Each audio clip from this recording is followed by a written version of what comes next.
When it was dark here, before a lot of years, when they threw the Jews from here, for me it's very exciting to be here and to see this light. This light of the dark from Germany for us is a big excitement.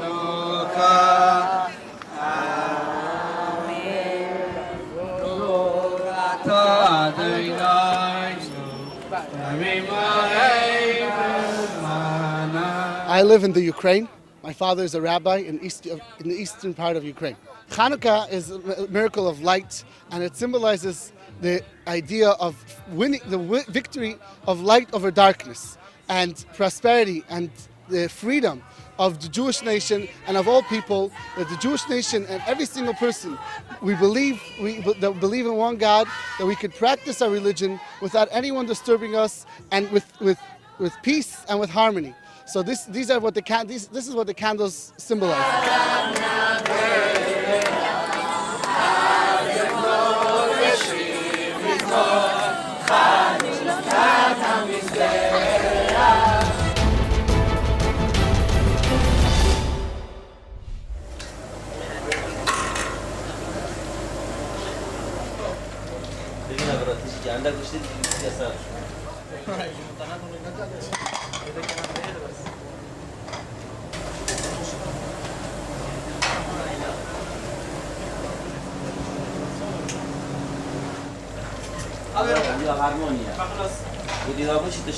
نسبت پروژه دهان ساله هم ویشولیت کن سال 8 حتی نکم و هم بردام میشه شوله خوب و نسبت پروژه جوازی خوی طیبت هی نسبت جلك عددي چون يوم آمێدی فرقه هم ویا چیت کن یعنی شواز آمێدی بین کی پاری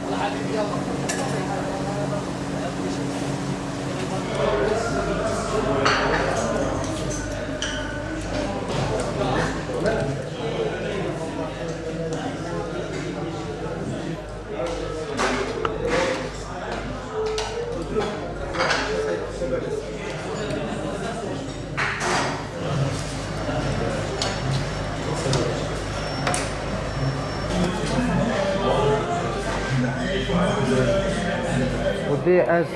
الدوكي طوبين قال حضالة وقسمه مكمل نبا هلا فرامي كير قلت لنا سيرتي كتامديه مشهور جاب ومشهور خوه لا ده سيرتي از هاتين تقول سيرتي كتامديه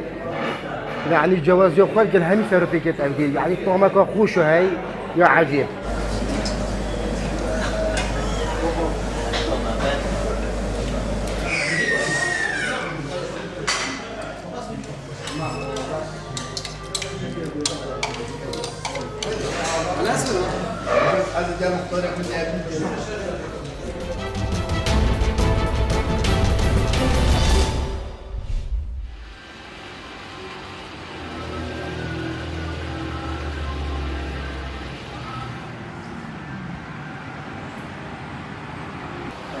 من بو تقريبا 10 ساڵە خەریکم کارەمە بەڵام باوکم حدوداً 20 ساڵە خەریکی ئەم کارەسەر لە فەسڵ سەرمایە ئێمە نۆکاومان هەیە و چۆندەرمان هەیە و باقلە کە بۆ فەسڵی سەرمای ئیسفادەی لێ بە هەیوینانەیشە ئاو میوەمان هەیە شتی ساردەمەنی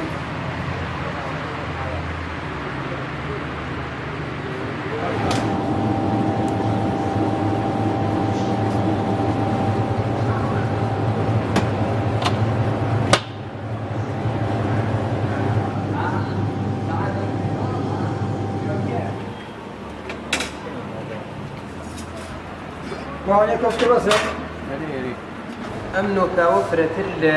زمسانە ئەخۆیەت نۆکاو شتێکە کە بۆ سەرما وەختە سەرماتە نۆکاو خۆی تۆزە گەرمێنێتەوە بە خاترەوە ئیسفادەکری ئەم نۆکاوە شتێکی زۆر تەمیزی شەو جوانیشە